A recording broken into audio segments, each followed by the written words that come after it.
Falls in older persons, determining the credibility of evidence. Safety issue.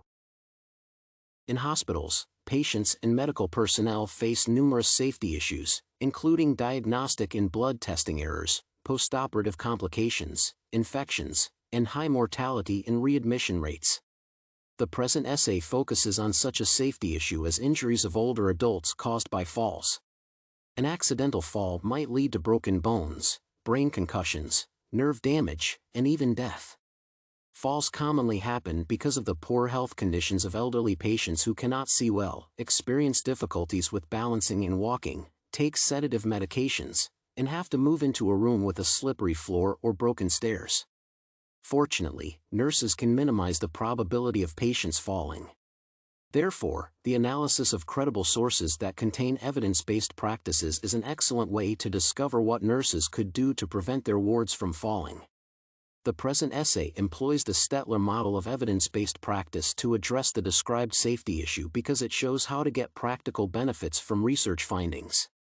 The current paper also discusses the criteria that should be considered when determining the credibility of information sources and provides an example of credible sources related to the aforementioned safety issue.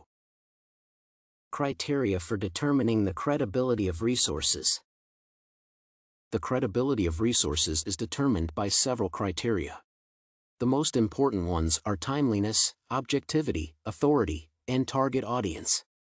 Firstly, since scientific progress does not stand still, outdated articles might fail to reflect reality and be one-sided.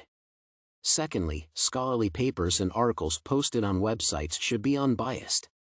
For example, if a study that concludes that excessive sugar consumption does not harm health was sponsored by a producer of fizzy drinks, it could not be counted as objective and, hence, credible. Thirdly, the authors of the paper should be trustworthy. Finally, a person who intends to use a scholarly paper or an article on the internet should be sure that he or she is its target audience. In other words, a student or a professor cannot refer to a paper that was written for school children. Analysis of resources credibility.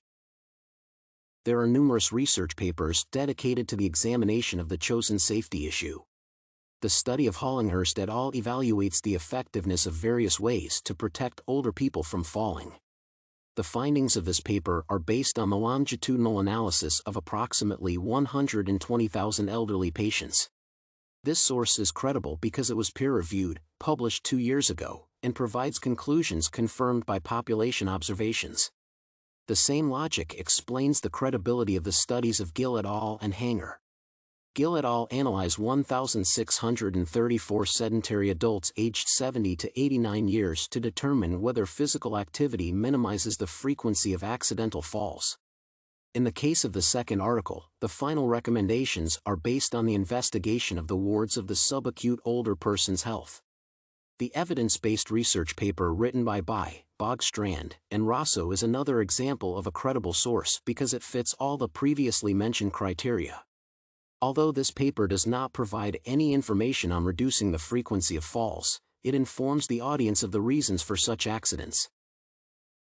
Incorporation of credible evidence into an EBP model. The acronym EBP stands for Evidence-Based Practice. In other words, EBP is an approach used by healthcare specialists to make clinical decisions. It is necessary to incorporate credible evidence into an EBP model utilized to take a safety issue because it is an efficient way to find a decent solution. The decision-makers in a hospital could regard a credible article as a guide to action and a guarantee that the chosen solution will bring positive results. Non-credible sources could not be viewed as guarantors of a solution's quality.